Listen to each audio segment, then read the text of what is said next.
আসসালামু আলাইকুম। প্যানেল কোডের 187 ধারা, যেখানে বলা আছে যে সরকারি কর্মচারী কোনো কাজ করতে গিয়ে, আইনানুগ কাজ করতে গিয়ে আপনার সাহায্যের প্রয়োজন, আপনার নিকট থেকে সাহায্য দাবি করেছে, কিন্তু আপনি কোনো যুক্তিসঙ্গত কারণ ছাড়াই সাহায্য করলেন না, তাহলে কিন্তু আপনার শাস্তি আছে এই প্যানেল কোডের 187 ধারা মোতাবেক, যে শাস্তির পরিমাণ হবে 1 মাস কারাদণ্ড অথবা অর্থদণ্ড অথবা উভয়দণ্ড।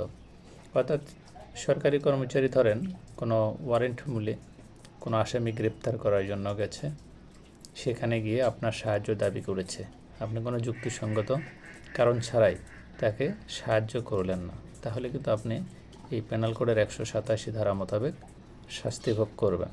এছাড়াও দেখা গেল কেউ সরকারি সম্পত্তি ক্ষতি সাধন করতেছে, সেগুলো রক্ষা করার জন্য আপনার নিকট সাহায্য দাবি করেছে, কিন্তু আপনি কোনো কারণ ছাড়াই সাহায্য করলেন না, তাহলে কিন্তু এই প্যানেল কোডের 187 ধারা মোতাবেক আপনি দণ্ডভোগ করবেন। অবশ্যই মনে রাখবেন যে সরকারি কর্মচারী যদি কোনো আইনানুগ কাজে আপনার নিকট সাহায্য দাবি করে, তাহলে সাহায্য করবেন, নয়তো শাস্তি ভোগ করবেন।